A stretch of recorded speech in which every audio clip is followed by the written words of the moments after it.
Halo teman-teman, jadi balik lagi ya ke video Atria Class. Di video kali ini aku bakal bahas topik mengenai hipermetropia. Jadi kalau di sebelumnya kita sudah bahas mengenai astigmatisme, hari ini pembahasannya juga masih tentang kelainan refraksi yaitu hipermetropia. Kenapa? Karena nanti akan ada kita bahas jenis-jenis hipermetropia yang masih suka membingungkan untuk teman-teman, apalagi ketika keluar di soal UKM PPD. Jadi, ayo kita mulai.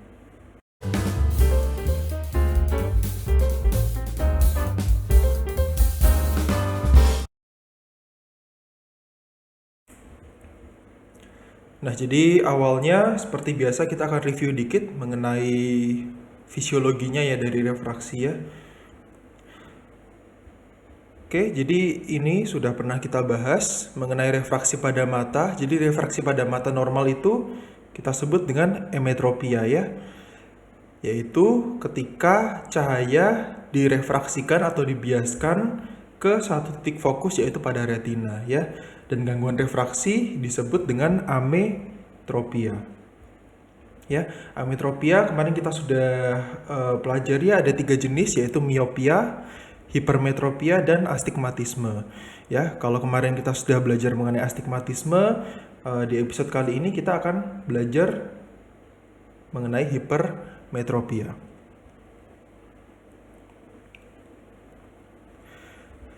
Jadi hipermetropia itu apa sih? Hipermetropia itu ketika cahaya yang seharusnya difokuskan tepat pada retina, ya, pada hipermetropia itu cahaya difokuskannya di belakang retina. Ya, kita lihat di sini ya, di belakang retina. Retinanya harusnya di mana? Di sini. Ya. Apa yang menyebabkan cahaya tidak tepat jatuh di retina? Nah, ini kita lihat ada beberapa etiologinya, tapi teman-teman sebetulnya cukup tahu yang terpenting aja, yaitu masalah di aksial.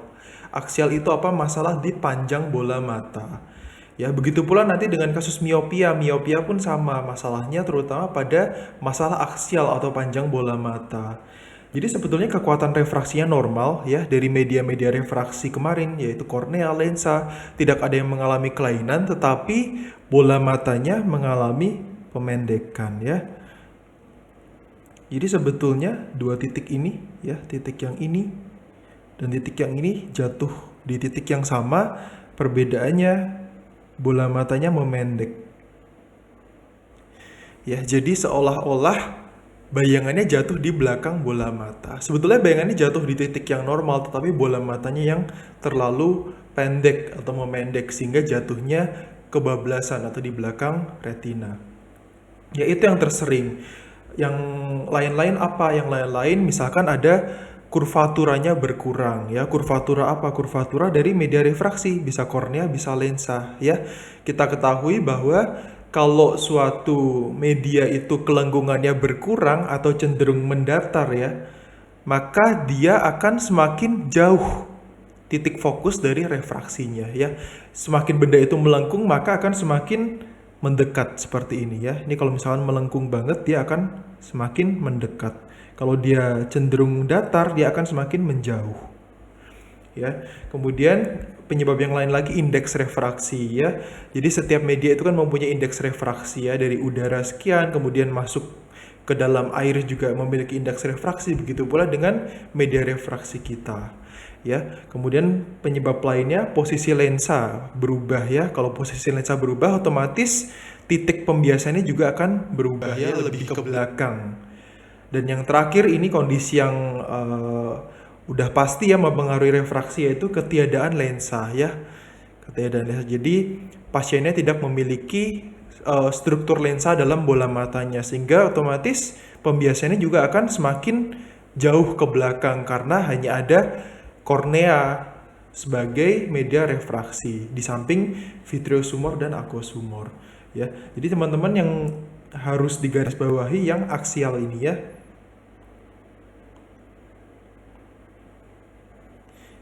Gitu.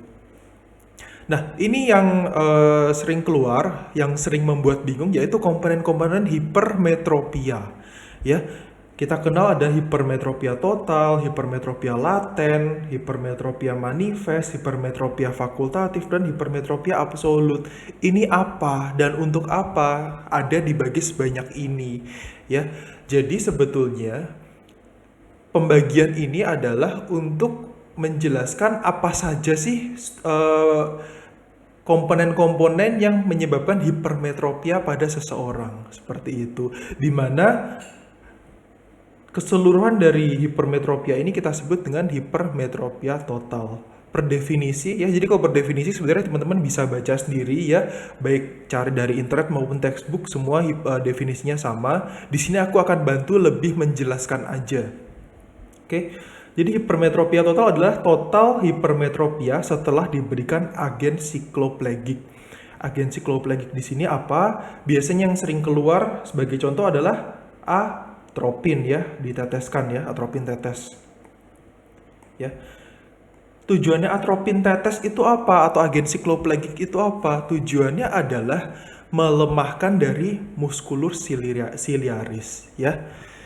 Ini musculus ciliaris. Nah, hipermetropia total itu sebetulnya rumusnya adalah hipermetropia laten ditambah dengan hipermetropia manifest. Ya, kita lihat yang ini. HT sama dengan HL plus HM. Hipermetropia laten itu apa? Hipermetropia yang masih bisa dikoreksi oleh tonus musculus ciliaris. Ya, jadi musculus ciliaris itu memang dari sananya memiliki tonus kan, namanya musculus pasti memiliki tonus. Nah, tonusnya ini untuk mengoreksi hipermetropia yang laten. Ya, jadi yang dapat dikoreksi oleh musculus ciliaris kita sebutnya hipermetropia laten, yang tidak bisa dikoreksi oleh tonus musculus ciliaris kita sebut hipermetropia manifest. Ya, jadi ada bagian hipermetropia yang terkompensasi oleh musculus ciliaris, ada yang tidak terkompensasi oleh musculus ciliaris. Yang tidak terkompensasi kita sebut dengan hipermetropia manifest. Nah, selanjutnya hipermetropia manifest sendiri terbagi menjadi dua. Ya, ini kita bicara mekanisme kompensasi lagi. Karena hipermetropia manifest itu tidak terkompensasi oleh musculus ciliaris, ada mekanisme kompensasi berikutnya, yaitu fungsi akomodasi. Ya, jadi hipermetropia yang dikoreksi atau dikompensasi oleh akomodasi kita sebut dengan hipermetropia fakultatif. Ya, jadi kita sudah bicara hipermetropia laten ya, terkompensasi ya, berarti hipermetropia fakultatif terkompensasi juga. Lalu betul-betul yang terakhir yang tidak bisa dikompensasi apapun adalah hipermetropia absolut. Ya, jadi tidak terkoreksi oleh akomodasi. Ya, karena itu kalau sudah sampai tahap ini, pasien membutuhkan bantuan kompensasi dari luar, yaitu lensa konveks atau lensa positif. Karena sudah tidak ada yang bisa mengkompensasi secara alami dari dalam tubuh. Ya, jadi konsep hipermetropia itu sebetulnya seperti itu ya, karena banyak struktur dalam bola mata yang berusaha mengkompensasi. Nah, itu sebetulnya struktur-strukturnya yang dijabarkan menjadi komponen-komponen hipermetropia. Ya, sehingga kalau kita bicara rumus, hipermetropia total adalah hipermetropia laten ditambah manifest. Sedangkan manifest sendiri adalah hipermetropia fakultatif ditambah hipermetropia absolut. Ya, jadi ini bisa kita substitusikan masuk ke sini. Hipermetropia total adalah hipermetropia laten, yaitu si musculus ciliaris. Kemudian hipermetropia fakultatif, yaitu si akomodasi. Dan hipermetropia absolut yang tidak bisa terkompensasi dengan musculus ciliaris maupun akomodasi. Ya, mudah-mudahan sampai sini teman-teman udah lebih jelas gambarannya mengenai komponen-komponen ini ya. Aku abis ini jelasin menggunakan gambar supaya teman-teman lebih jelas. Ya, di sini kita punya struktur bola mata. Ya, nah di sini kita fokus sama area yang ini ya, yang aku highlight. ya, yang aku highlight. Ini di sini ada tiga struktur penting dalam membicarakan hipermetropia ya. A, B, dan C. Yang A adalah musculus ciliaris ya. Musculus ciliaris dia bagian dari koroid sebetulnya. Kemudian yang B ya, jadi yang B itu yang bentuknya seperti rambut-rambut atau serat. Maka dari itu dia disebut fiber, zonula fiber. Dan yang C ya, ini teman-teman pasti udah tahu ini adalah lensa. Oke, sekarang kita lihat di gambar yang kanan. Ini gambar yang atas ini adalah kalau kita melihat dari depan ya. Melihat dari depan, kalau gambar yang bawah ini adalah kalau kita melihat dari samping seperti itu.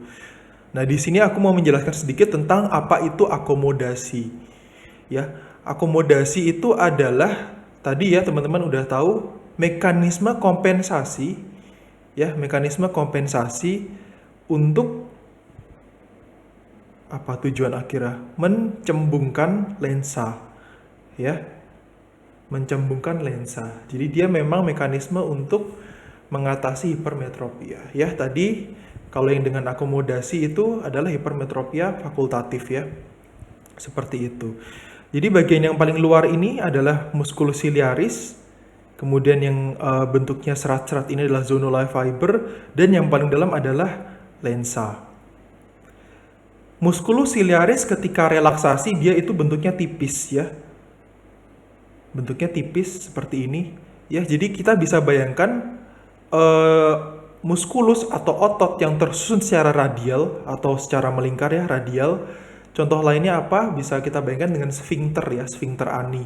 Ya, ketika relaksasi dia cenderung menipis. Ketika berkontraksi dia akan mendebal atau menyempit ke arah tengah, ke arah pusat lingkaran. Seperti itu. Nah, di antara musculus ciliaris dan lensa ada zonula fiber. Nah, jadi ketika musculus ciliaris relaksasi kan dia akan menipis ya, berarti dia akan lebih cenderung ke tepi. Maka zonula fibernya akan tertarik ya, tertarik ke arah tepian. Bentuk gayanya seperti ini. Karena dia ketarik maka lensa akan cenderung, ya kita bayangin ya, ada benda ditarik dari atas dan di bawah, maka dia akan cenderung flatten ya, cenderung mendatar. Tapi dengan adanya akomodasi, jadi musculus ciliaris akan berkontraksi. Kontraksi dia akan menuju ke pusat lingkaran. Nah, si zonula fiber yang tadinya meregang akan kendor. Ya. Karena kendor, lensa yang tadinya ketarik, akhirnya dia bisa membulat lagi atau mencembung menjadi lebih bulat. Sehingga dapat mengkompensasi hipermetropia. Ya, tadi kita ingat hipermetropia itu bayangannya jatuh di belakang retina. Apabila kelengkungan lensanya kita tambahkan, maka harapannya dia bisa menarik titik yang tadinya jatuh di belakang retina itu pas jatuh di retina. Itu fungsi dari akomodasi. Ya. Jadi di sini sebetulnya komponen A ya, musculus ciliarisnya sendiri sudah dapat mengkompensasi, yaitu si hipermetropia laten. Tapi si musculus ciliaris ini juga berfungsi untuk akomodasi. Jadi dia juga masuk dalam hipermetropia fakultatif. Nah, hipermetropia yang tidak terkompensasi dengan fungsi-fungsi ini, yaitu dengan musculus ciliaris maupun dengan fungsi akomodasi, kita sebut dengan hipermetropia absolut, yang mana harus kita berikan lensa konveks. Jadi seperti itu teman-teman. Jadi kita sekarang udah bisa isi ya ini ya. Komponen hipermetropia adalah satu yang dapat dikoreksi oleh musculus ciliaris tadi ya. Kita sebut dengan hipermetropia laten. Ya. Lawannya yang tidak dapat dikoreksi adalah hipermetropia manifest. Oke, hipermetropia manifest dibagi dua, yaitu yang dapat dikoreksi dengan akomodasi, kita sebut hipermetropia fakultatif. dan yang tidak dapat dikoreksi dengan akomodasi ya, itu adalah hipermetropia absolut. Ya.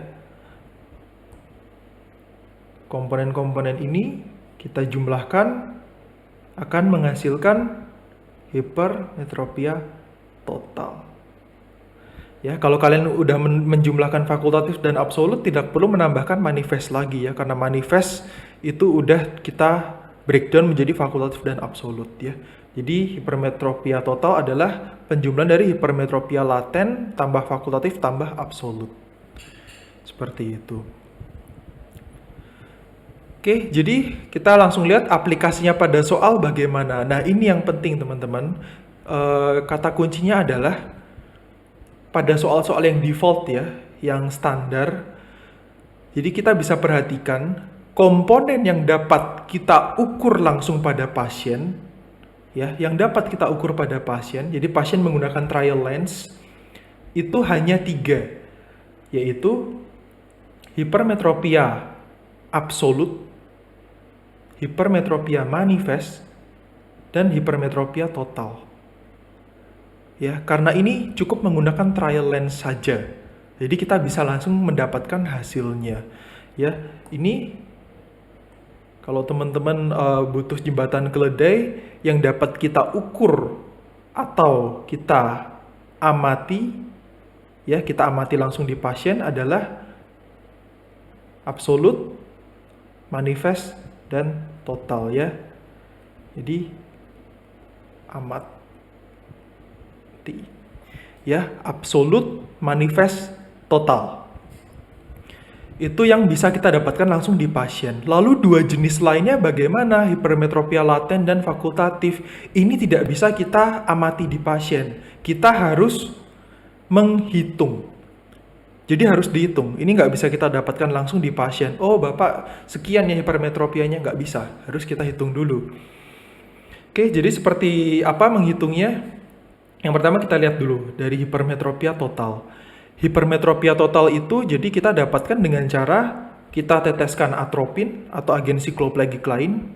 Ya, kemudian kita cari dengan lensa berapa si pasien mendapatkan visus 6/6. Itu hipermetropia total. Ya, setelah itu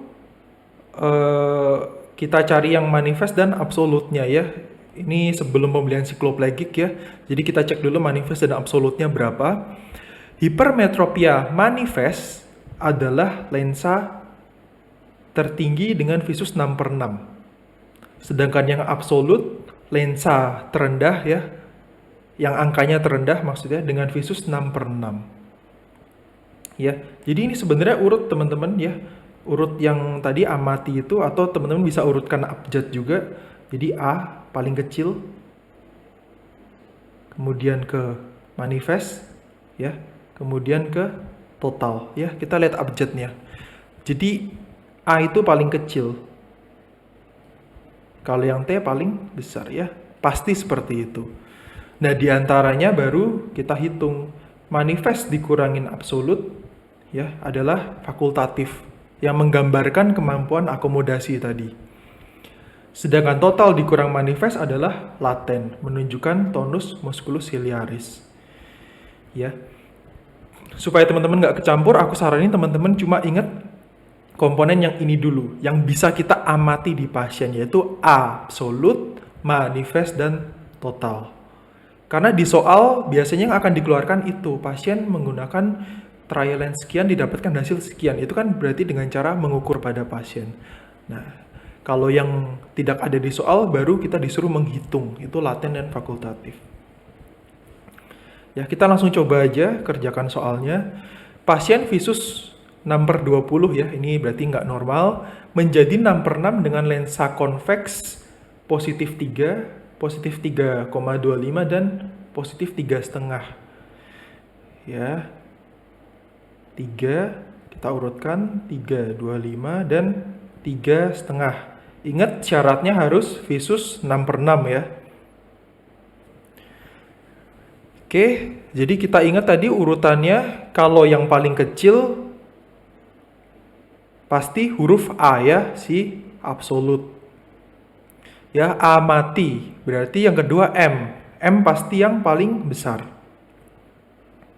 Manifest. Oke, di sini ada hipermetropia totalnya, tidak ada. Ya, ingat. Hipermetropia total harus ada pemberian sikloplegik. Ya, kalau di soal tidak ada berarti kita tidak bisa ya mendapatkan data hipermetropia total maupun laten. Oke, jadi kita cuma punya data absolut dan manifest.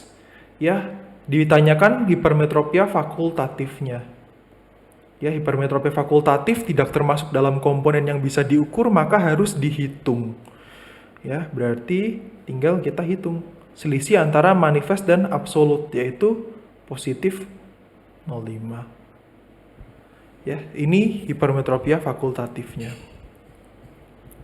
Kemudian contoh soal kedua, mirip ya, pasien visus ODS 6/20 menjadi 6/6 dengan lensa demikian ya. Setelah diteteskan atropin, visus 6/6 diperoleh dengan lensa 3,5, positif 3,5. Ini diminta untuk menentukan masing-masing komponen hipermetropia. Ya, teman-teman mau mulai dari yang total dulu boleh, yang paling besar, mau mulai dari yang paling kecil dulu juga boleh ya. Yang penting teman-teman tahu konsepnya. Kita tulis dulu yang memberikan visus 6/6 ya. Dan 275. Oke, kita ingat lagi tadi urutan dari A yang terkecil ya. Absolut. Kemudian M yang terbesar. Kemudian setelah diberikan sikloplegik ya, menjadi 3,5 ya. Kalau kita sudah bicara sikloplegik pasti dia total. Ya, lihat ya teman-teman, AMT. Ya, amati. Kita udah dapat 3, setelah itu gampang. Sisanya kita tinggal hitung ya, karena tidak bisa diamati. Maka selisih antara total dan manifest adalah 0, positif 0,75 ya. Ini adalah laten. Selisih antara manifest dan absolut adalah 0,5 ya. Ini adalah fakultatif.